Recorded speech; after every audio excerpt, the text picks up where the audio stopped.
Welcome to Pushing Up Lilies. I'm your host, Julie Mattson. Pushing Up Lilies is a weekly true crime podcast with spine-tingling, unusual, and terrifyingly true stories from my perspective as a forensic death investigator and a sexual assault nurse examiner. Do I have some stories for you? Are you ready?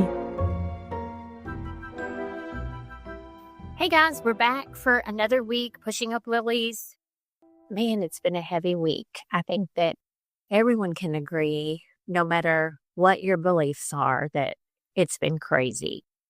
I think we're all kind of still trying to process the assassination of Charlie Kirk and also the killing of Iryna Zarutska. I mean, there's been just a lot going on this week.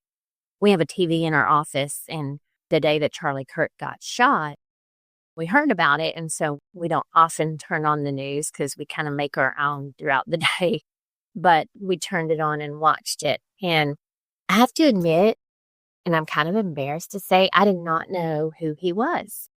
I don't watch a lot of TV.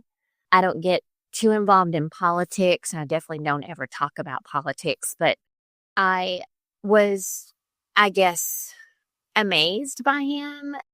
Whenever I discovered who he was, I wished I had known, but had just never heard anybody talk about him. And so now that I see some of the things that he stood for, it's just kind of hit heavy. And I think the worst for me was just the fact that it was actually on video and that we actually saw it on video. And then that his wife and kids were actually there. Could you imagine just seeing that in person? Just even if you weren't related, just if you were a spectator, but especially if you were his wife and kids. Prayers going out to his family. But this week, I want to talk a little about Iryna Zarutska. So this event happened before Charlie Kirk was shot. I've watched the video over and over, and I don't know why that it has hit me harder than some of the murders that I've seen. And I guess because it is on camera, and I always talk about, make sure your video cameras are working so you can catch everything on camera. But in this case, I guess actually just seeing it and just seeing how people around her did nothing. They just sat there and did not try to help this poor girl. And I could only imagine what was going through her mind. And if you watch the video, you can see the pure shock and fear on her face. The stabbing itself was very violent. And so we're going to talk a little bit about that, but it was an absolutely crazy story. So we're going to cover this, but this happened August 22nd. Iryna Zarutska boarded a light rail train, and this was in Charlotte, North Carolina. She was only 23, hardworking, full of life. She'd already lived through things that most of us will never live through and could never even imagine. So she had fled war-torn Ukraine about 3 years ago, back in 2022, and she came to the U.S. hoping for safety and peace, which is what a lot of people come to the U.S. for. She was working at a pizzeria, she was taking English classes, and she was trying to build a future for herself. But on that evening, as she texted her boyfriend that she would be home soon, her life was taken in a sudden and very horrific way. So this is not just a story of a crime, but a life cut short, and a city, even a nation, trying to reckon with questions about safety, justice, and compassion. I just got back from a trip, and I have to say that I watched my back a little bit closer than I used to. I hate that we have to do that. I guess we should have always done that, but I guess maybe I've gotten a little bit lax, a little too trusting. But after this happened, I started kind of looking behind me, paying a little more attention. She deserved more. It was a warm evening in Charlotte. The East-West Boulevard station was busy with people. Iryna Zarutska was among them. She was there. She finished her shift at the pizzeria. She boarded the Lynx Blue Line, which was a train that she had taken many times before. And she was probably super tired, y'all. She just got off work. She was probably thinking about getting home. She had texted her boyfriend. She sat there quietly, and you can see it on the video. She is minding her own business. 34-year-old Decarlos Brown Jr. was sitting behind her. And for 4 minutes, everything looked pretty ordinary. Now, if you look at the video, he looks a little bit irritated. It's hard to see his face, but he's kind of moving around a lot. But without any warning, without him saying anything, she didn't speak to him. She didn't even look at him. He pulled out a pocket knife and stabbed her 3 times. The wounds were one in her neck, and that was the one that she couldn't survive. And then the other 2 appeared to be in the chest area. She never made it home. She never cried. I mean, she cried to herself, but she never screamed. She never asked for help. She was in shock. And again, you can tell by the video, she had already survived war.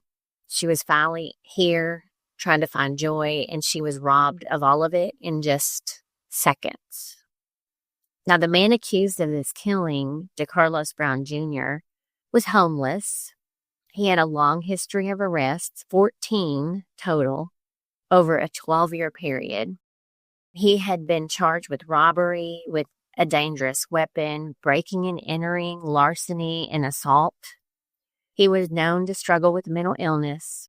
He was well known to law enforcement in that area. Yet, despite all of this, he was free, riding on the train. I know I've talked about this before. I, in some cases, do agree with second chances, but 14 chances? Come on, y'all. 14. This guy had been arrested 14 times. Why was he out? Why was he even on this train? I don't understand. This wasn't the first time the Browns' family name had been tied to violence, though. His older brother, Stacy, is actually serving a 27 to 36-year sentence for a 2012 shotgun murder of a 65-year-old man. And his sister, Tracy, has a history of shoplifting, larceny, and conspiracy. Even their father has arrests on his record. So this family has a cycle of crime, poverty, and trauma. And while every person is responsible for their own actions, the truth is that cycles like these tell us something about how much work our society still has to do. We got to do something. Now, in the days following Iryna's death, her family released a statement. They called her a kind, hardworking young woman, deeply loved by her family and friends, and obviously heartbroken beyond words. They said that she had come here for safety and peace, and instead, her life got just taken away in seconds. But their grief is about loss and justice. They demand accountability, as I would. They wanted to see changes so that no other family will ever have to go through what they're enduring. And, of course, pointed out failures in security, in oversight, and just a failure in, I guess, the system that's kind of meant to keep people safe. They begged officials to do better, and they pleaded with the public to remember Iryna, not because of what happened, but by the light that she brought to the world. This murder shook Charlotte. It shook North Carolina. I mean, it's shaken everybody. Mayor Lyles calls it senseless and tragic, and city council members there are kind of urging reviews of transit safety, which, I think have kind of always been an issue. We have like a rail here, and we rode it a couple of times to a concert to downtown Dallas, and there are a lot of transients on the train. There are a lot that just ride it kind of back and forth. It's kind of scary, and it's not that I have anything against homeless people. It's just a lot of them have mental illnesses that are not being treated. And that's the scary part. The transit company pledged to increase their inspections and increase their security, but her death kind of became political because of where she was from.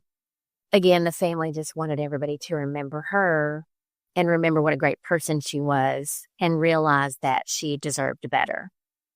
There are cracks in 3 major systems, and the transit security definitely failed. There were no officers in her car. Mental health systems failed because this man was allowed to go untreated, and he had had repeated arrests. And then the justice system failed. He'd been arrested multiple times, no real resolution. And Iryna had to pay the price because these failures collided. Her story makes us ask a lot of hard questions about things that need to change and what we can do to help prevent tragedies like this from happening. On August 31st, the community actually gathered with candles to honor Iryna, and they remembered her laughter and her courage and her warmth. Another vigil was actually held at the station where she was killed. Her family chose to bury her here in the United States because she had hoped that this country would give her safety, and we failed her. It was very random. It was senseless. It was heartbreaking. She was just like everybody, someone's daughter, someone's sister. She was a friend. She, again, was learning English, trying to build her future. She was very hopeful. But everyone deserves to get home at the end of the day. And I always think about this like of our police officers. You know, how many officers don't get home at the end of the day? How many are involved in incidents at work and they don't ever get to go home? You know, I'm the one that has to go with the police to tell these families what happened. And it's devastating. It's a very hard part of our job. And, you know, it kind of brings to mind that public transportation in general is supposed to be kind of a lifeline. You know, it's how we get to work, it's how we get to school. It's how a lot of people go visit family. It's meant to be safe and affordable and accessible. And a lot of people take subways and buses, and they don't even give it a second thought. They don't have a choice. They have to use public transportation to get to work. And in super crowded areas, like I don't know how I would do on a subway because I'm a little bit claustrophobic, but that's just what you do. I mean, if traffic doesn't allow you to get to work in a timely manner and you find that public transportation works better for you, then many times you have no choice. But a lot of murders occur on public transportation. Now, not every day, but they kind of shake our sense of safety. You know, when you get into a car, you assume some risk, but when you get into a train or a bus filled with strangers or sit down, you know, in a train car or a bus full of people, you assume or at least hope that there are some sort of protections in place, cameras, other passengers there that might help you if something went wrong, some sense of order, maybe a security officer, just something. A few examples. In 1984 in New York, Bernard Goetz shot 4 young men on subway. And that case was kind of centered around self-defense, but it did expose a lot of fears about safety on the subway, rising crime, and there's still a debate about whether subways are still actually safe. In London in 2005, coordinated terrorist attacks targeted buses and the underground system and actually killed 52 people. And these were acts of mass terrorism. They weren't just random stabbings or shootings, but they forever changed how the public viewed safety in shared spaces. You always do hope that being surrounded by people or having other people around you, that they're going to step up and do something to help you if something bad happens. But in Iryna's case, that did not happen. If you watch the video, everyone just sits there. And she eventually collapses. She eventually falls into the floor on this train.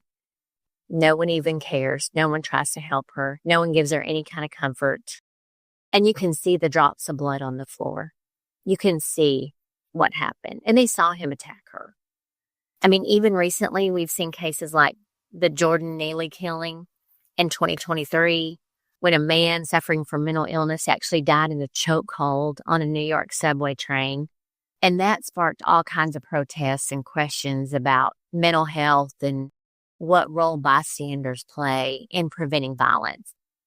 Iryna's death wasn't personal and it wasn't targeted, and it could have been anyone. And I think that's kind of what makes it scary. Part of the reason why it sparks more fear than the average murder of someone who's targeted. She just sat down in front of him. That's all she did. She was just trying to go home. I mean, on a train, you can't just pull over and get out. You're trapped. I mean, you're trapped, surrounded by strangers. You're very vulnerable. And, there could have been children in there. There weren't, that I could see on the video. But this is shared trauma. I mean, this guy murdered her in front of people, and whether they want to admit it or not, I mean, it should bother them. It should bother them. And of course, the nurse in me, I would have run right over, but no one seemed to care. That's what was heartbreaking to me, is I was like, what if this was my child? What if this was me? Could she have been saved if someone would have done something? It didn't look like there was a lot of blood. Again, if you look at the video, and I don't know if they're edited or not, it didn't look like there was a lot of blood. But obviously, I mean, it was fatal wounds. Maybe something could have been done, maybe not. But it sure would have been nice to know that someone had the heart to go over and help this poor girl. When murder like this happens, like on a train, I guess we realize, it could have been us. When someone gets murdered in their own home, again, it's targeted. Two people are fighting or whatever. I mean, unless it's a random break-in or whatever. But these kind of cases tend to linger a little bit more in our memory because we do realize that it could be us, that it could have been us. We sit back and look at the video and think, God, why didn't anybody help? What would I have done? I don't think I would have sat there quietly. I don't know. You never know what you would actually do. But the reality is public transit remains safe compared to the millions of rides taken every day. But every time there's a violent incident like this, especially a murder, it actually chips away at public trust. Now, some cities respond by adding police. Others may invest in community outreach and mental health services. But the best solution isn't really one or the other. It's both. I mean, we need stronger security and we need stronger safety nets. And behind every statistic, behind every headline, there's a person like Iryna, someone who just boarded a train or boarded a bus, believing they were going to get home safe, that they were going to reach their destination, that they were going to see their family. She deserved to live out life and not become a tragic reminder of what can go wrong and what is going wrong. So next time you step on a train or a bus, just remember that it's a shared space. Show some vigilance, show some compassion and accountability. We can actually push for change that honors the lives of people who have been lost everywhere, because everybody deserves to go home safely. This story just kind of bothered me more, I guess, because it was so random, and the fact that the system kind of failed her, and this guy should never have been on the train. Anyway, I encourage you to read or learn a little bit more about this story if you haven't. Cute little girl, just literally trying to make a life for herself, trying to get on the train to get home after she had worked hard for the day. Anyway, want to remind y'all that I believe well over half of the tickets have been sold for the first annual Pushing Up Lilies Murder Mystery Dinner that's going to be at 6 p.m. at Prairie House Restaurant in Crossroads, Texas on October 11th. It's coming up, y'all. It's September. I can't hardly believe it. I was sitting there thinking the other day, it's only 3 months until Christmas, 3 months and 9 days. I've already started buying stocking stuffers. We need to get on it. I have been accepted to LTK, which is Like to Know, and my site is called Lipstick and Luminol. So please follow me on that, and there'll be videos of things, home decor and different things related to, I don't know, death and lipstick, I guess, because I do own a med spa and also work as a death investigator. So I try and think of the cute way to kind of mix the two jobs. So I thought lipstick and luminol would be cute. But that is my handle on Like to Know. And so I would love for you to join me there. Don't forget to follow me on Facebook, on Instagram, and also on Pinterest. And our website, pushinguplilies.com, still has our murder merch. We have been selling tons of murder merch at the McCart Street Mercantile in Crum, Texas, which is where my booth is. And a lot of my murder merch is there. And it has been selling like hotcakes, y'all. I love it. So everyone loves true crime. And I, again, appreciate and love getting emails and messages from y'all about how to get into the field of forensics and how to get into forensic nursing, and just good basic questions about my career and people asking for advice. I get emails and messages every day, and I love getting those. And just so you know, I do personally answer those. I don't have someone doing that for me.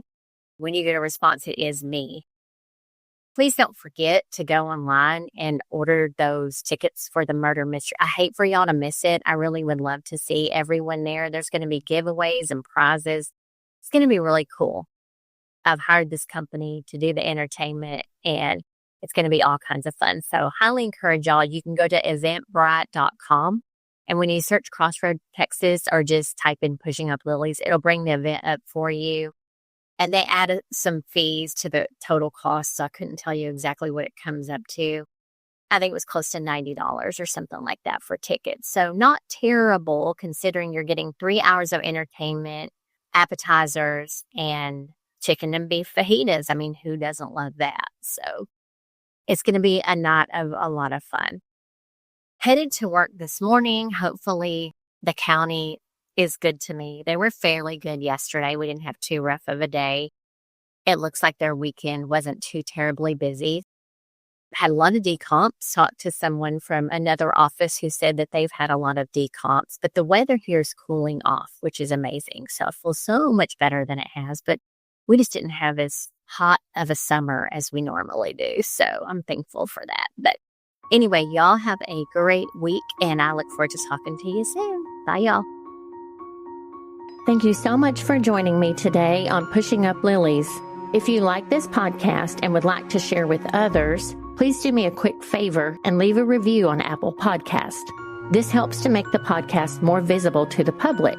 Thanks again for spending your time with me, and be sure to visit me at pushinguplilies.com for merchandise and past episodes.